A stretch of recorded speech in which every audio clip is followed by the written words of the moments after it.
Shalom అలైకుం, shalom అలైకుం, shalom అలైకుం. ప్రభునామమున మీకు అందరికీ శుభములు అందిస్తున్నాను. ఉషోదయ వాక్య ధ్యానం చేద్దాం. భక్తుడు పేతురు రాసిన 2వ పత్రిక 1వ అధ్యాయం 5వ వచనం నుంచి 11వ వాక్య భాగాన్ని మనం ధ్యానం చేద్దాం. Peter's second epistle, chapter 1, verses 5 to 11.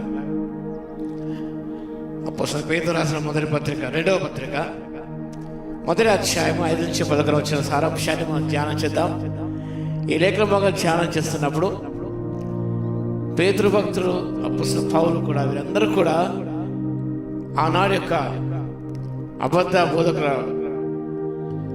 ప్రసంగాలను కానివ్వండి, వారు చెప్పే విషయాలను కానివ్వండి, అసత్యాలను, బైబిల్కు విరుద్ధమైన సిద్ధాంతాలను వారు ఖండించారు.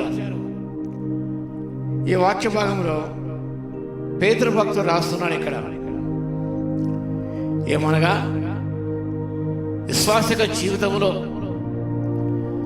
మన మంచి లక్షణాలు అలవర్చుకొని ఈ లోకమున భ్రష్టత్వాన్ని తప్పించుకొని విశ్వాసము కాపాడుకొని ప్రభు యొక్క బిడ్డగా జీవించాలన్నది ఆయనకు ఆశయం ఉన్నది.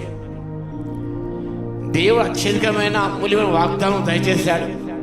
ఎందుకనగా ఈ లోకమందున భ్రష్టత్వాన్ని మనం తప్పించుకొని దేవ సభామందు పాలువారమగునట్టుగా దేవుడు ఈ యొక్క శ్రేష్టమైన వాగ్దానం మనకు అనుగ్రహించాడు.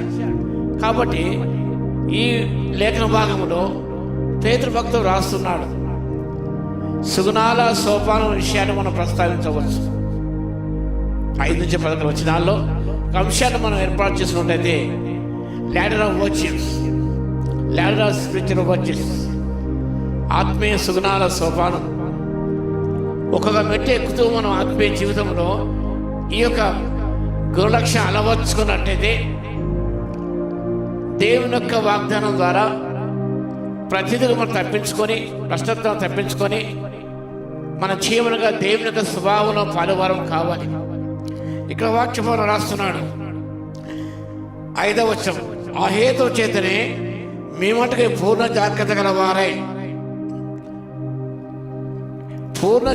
గలవారై మీ విశ్వాసముందు సద్గుణమును, సద్గుణముందు జ్ఞానమును, జ్ఞానముందు ఆశానిగ్రహమును, ఆశానిగ్రహముందు సహనమును, సహనమునందు భక్తిని, భక్తి సహోదర ప్రేమను, సహోదర ప్రేమ దయను అమర్చుకొనుడి.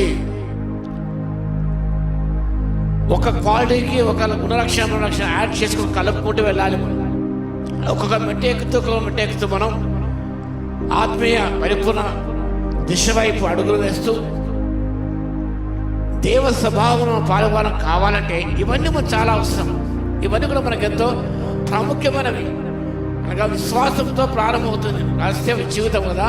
విశ్వాసం అనే పునాది మీద మన జీవితం కట్టుకోవాలి. విశ్వాసం పునాది. ఆ విశ్వాసము దేవుని యందు, మన యందు కాదు. కానీ దేవుని విశ్వాసం, దేవుని నమ్ముకున్న బిడలమైన మనము విశ్వాసం అనే ఆ పునాది మీద మన జీవితాన్ని, ఆత్మ జీవితాన్ని కట్టుకోవడం ప్రారంభించాలి.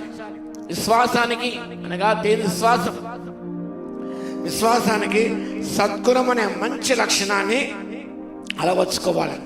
సద్గుణం, మోర్ ఎక్సలెన్సెస్. ఈ లోకంలో వరల్డ్ మోరల్ స్టాండర్డ్స్ ఉన్నాయి. ప్రాపంచికమైన, లోక సంబంధమైన నైతిక విలువలంటూ ఉన్నవి. కానీ Christian ethics different from world ethics. క్రైస్తవక నీతి లోకముక నీతి కంటే భిన్నమైనది. క్రిస్టియన్ ఎథిక్స్ గొప్ప సబ్జెక్ట్. అది నీతి శాస్త్రం. ఇలా అది బైబిల్ అనుసరించి నడుచుకోవడం. మనం లోక సంబంధం అన్నీ కూడా నైతిక సూత్రాలు ఉన్నాయి కదా. They are not Bible based ethics.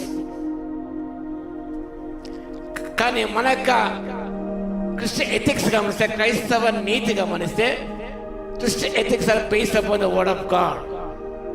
దేవుని వాక్యం మీద క్రైస్తవ యొక్క విలువలు నీతి నియమాలని కట్టుబడి ఉన్నవి. వాక్యమే క్రైస్తవ నీతికి ఆధారమే ఉన్నది. వాక్యం లేకుండా ఏ నీతి అని నిలబడదు. అది ప్రయోజనకరమే కాదని మనకి ఏమాత్రం కూడా నెమ్మది ఇవ్వదు. కాబట్టి విశ్వాసం ముందు సద్గుణము, క్రైస్తవ నీతి, వాక్యానుసార క్రైస్తవ నీతిని మనం అలవర్చుకోవాలి, దాన్ని యాడ్ చేసుకోవాలి, కలుపుకోవాలి. ఆ తర్వాత గమనిస్తే సద్గుణమందు జ్ఞానము, నాలెడ్జ్ ఆఫ్ గాడ్, దేవుని గురించిన జ్ఞానం అనేది మనకు ఉండాలి. లోకసమైన జ్ఞానం అనేది అది ఏమాత్రం పనికిరాదు. అది దైవం అంటే జ్ఞానం అని యాకోబు భక్తుడు తన పత్రికలో రాశాడు. దైవం అంటే జ్ఞానం లోక సంబంధమైనది. ఈ లోక జ్ఞానము దేవునికి విరుద్ధంగా ఉన్నది. ఈ లోక జ్ఞానంలో దేవుని గురించి తెలుసుకోలేము, మనం అర్థం చేసుకోలేము, అవగాహన చేసుకోలేము.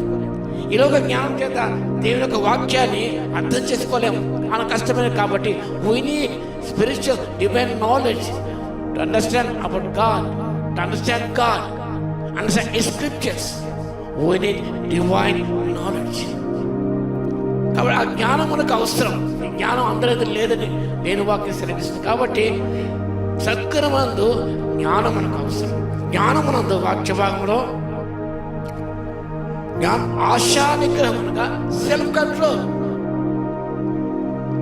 కంట్రోల్, విశ్వాసం ఉన్నది, క్రైస్తవ నీతి మనకున్నది, దేని గురించి జ్ఞానం మనకున్నది. దీనితో పాటు మనకు సెల్ఫ్ కంట్రోల్ ఉండాలి. ఈయన అనేక మంది పాపంలో పడిపోతున్నది కనుక దీని సెల్ఫ్ కంట్రోల్, తమ తాము నిగ్రహించుకోవడానికి వారి శక్తి లేదు మనకు. కాబట్టి సెల్ఫ్ కంట్రోల్ చాలా అవసరమైనది. Self control. కాబట్టి మనం కంట్రోల్ తప్పితే లాభం లేదు. ఒకసారి మాటలో కంట్రోల్ తప్పుతాము, ఆవేశం ఏదో మాట్లాడతాం. సెల్ఫ్ కంట్రోల్ మనకు ఉండదు. We should have self-control over every word that we speak, day to day, moment to moment. Actions, we should have self-control. ప్రతిదీ కూడా మనం ఆశానిగ్రహం కలిగి ఉండాలి. ఆశానిగ్రహం సహనం, పర్సివరెన్స్, ఒక పట్టుదల. ఏదో సాధించడానికి పట్టుదల మనకు అవసరం. సహనం భక్తి, పైకి దేవుని భయము, భక్తి మనకు ఉండాలి. అది ఆశీర్వాదం కారణభూతం అవుతుంది. కాబట్టి భక్తిని జీవితం వ్యర్థమైనది. పైకి భక్తి గల వారు ఉన్నవారు ఉన్నారు, దేవుని శక్తిని ఆశించిన వారు ఉన్నారు. అలాంటి భక్తి కాదు మనది. దేవునికి ఆత్మశక్తిని ఆశ్రయించే ఆ యొక్క భక్తి మనకు అవసరం. భక్తి యందు వాక్యభావంలో సహోదర ప్రేమ, బ్రదర్లీ లవ్, సహోదర ప్రేమ నిరవరంగా ఉండనీయుడి. హెబ్రీ పత్రిక 13వ అధ్యాయం, let brother love be continued. సహోదర నిలవరు అనగా కంటిన్యూ ఉన్న సహోదర ప్రేమ. మనేడు సంఘాలు సహోదర ప్రేమకు నిలయాలు, బ్రదర్ అండ్ చర్చెస్. ఆనాడు మనం సభగా స్థాపించిన ఈ యొక్క మిషన్ సహోదర ప్రేమ. సహోదరులు బ్రదర్ అనగా అందులో men including that word brother. కాబట్టి సహోదర ప్రేమ ప్రభు అనేకసార్లు చెప్పాడు, ఇది కృతజ్ఞ, కృతజ్ఞ ఇస్తున్నాను. Love one another, brother in love. ఇది నిజంగా సహోదర ప్రేమ అడుగంటిపోతున్నది ఈనాడు.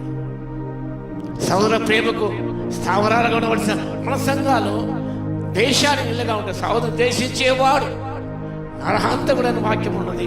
ఏ నరహంతని ఏదో నిత్యజీవం ఉండదు నేను వాకు సెలవిస్తుంది. ఆదిమ కుటుంబంలోనే ఈ సహోదర ప్రేమ కలవైపోయింది. ఏషావు హేబును పడి చంపాడు. బ్రదర్లీలో అంత ప్రారంభమైంది. యేసు రక్తమిచ్చుకున్నాడు. ఐ కాల్ యువర్ బ్రదర్ అన్నాడు. సహోదరు పిలుస్తున్నాను అన్నాడు ఆయన. సహోదర ప్రేమ యందు వాక్య భాగంలో దయను అమర్చుకొనుడి, వాక్య భాగం చూస్తాం. దయను అమర్చుకొనుడి. దయాగురు, be kind to one another. ఒకరి పట్ల దయ కలిగి మనం ఉండాలి. ఇలాంటి లక్షణాలు 8 క్యారెక్టరిస్టిక్స్, ఇవి 8 లక్షణాలు, 8 శ్రేష్టమైన గుణాలు, ఇవి వర్చ్యూస్, 8 దిగులు బొచ్చు ఇవి మీకు కలిగి ఉన్నట్లయితే వాక్యం మనం చూస్తాం, మీకు కలిగి విస్తరించేలా అవి మన ప్రభువైన యేసు క్రీస్తునికి వచ్చిన అనుభవ జ్ఞానంలో మిమ్మల్ని సోమరులైనను నిష్పణ కాకుండా చేయను. ప్రభు యొక్క అనుభవ విషయంలో మనం నిజముగా సోమరులు నిష్పరులు. చాలామంది సోమరులు కనిపిస్తున్నారు, అనేక నిష్పడిపోతుందిగా వారికి వర్చస్సు లేవు కాబట్టి వారు నిష్పరులైపోతున్నారు, వారు విఫలైపోతున్నారు, వారు సోమరులే ఉన్నారు. వాక్యభాగం గమనించినప్పుడు సోమరులు కాకుండా చేయను. ఇవి ఎవరికి లేకపోవను వాడు తన పూర్వపాపము శుద్ధి కలిగిన సంగతి మర్చిపోయి గుడ్డివాడును త్రోజులైన వాడగును. అందువలన సహోదరులారా అంటాడు. కాబట్టి ఇవేమి లేకపోవను, ఈ 8th వచ్చి లేకపోతే వాడు ఎలా అంటారు? గుడ్డివాడు, ఇలా బ్లైండ్ పర్సన్, కళ్ళుండి చూడలేని వాడు. రెండవగా దురదృష్టైన వాడు. అన్న మిషన్ నిష్కృతంగా వారికి ఆత్మీయ నేత్రాలు ఉన్నాయి కాబట్టి వారి పొలాల వైపు చూశారు, ఈ ప్రాంతానికి వచ్చారు. ఎక్కడో ఉక్రెయిన్, ఎక్కడ నల్లగొండ, ఎక్కడ సూర్యాపేట, ఆరుత మిషన్ వారు వచ్చారండి. కాలినగర్లో వచ్చారు, వారు జనగాంకి వచ్చారు, పెళ్లి చేసుకుని అనుమతి వెళ్ళకుండా వచ్చారు భార్య భర్త కమిట్మెంట్తో. ప్రెసిడెంట్ సుశీల్ చూస్తారు. ఇవన్నీ కూడా వారు ఒక దృష్టి కలిగి, మనకి హస్వ దృష్టి మనకున్నది. కాలకాల జీవితం చూసుకుంటాం, ఈ రోజు వరకే చూసుకుంటాం.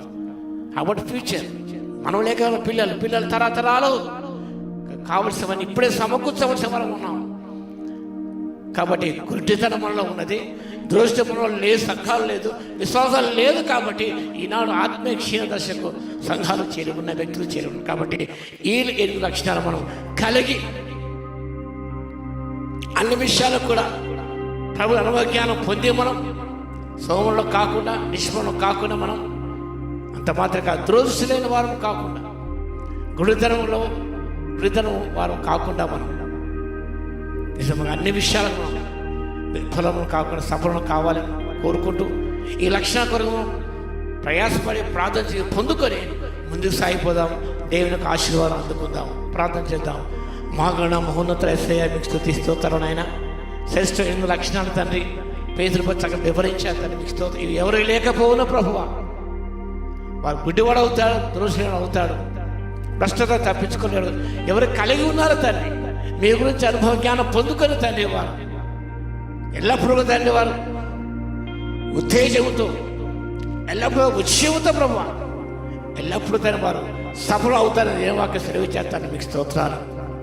అలాంటి కృప మాకు అందరికీ ఇవ్వగలందుకు మీకే స్తుతి స్తోత్రాలు చెల్లించుకుంటూ యేసయ్య నామమున ప్రార్థించి వేడుకొస్తున్నాము తండ్రి. ఆమేన్. మా తండ్రి అయిన దేవుని యొక్క ప్రేమయు మన ప్రభువును రక్షకుడు యేసుక్రీస్తు యొక్క కృపయు పరిశుద్ధాత్మ యొక్క అన్యోన్య సహవాసం మనందరికి సదాకాలముతోడే ఉండును గాక. ఆమేన్.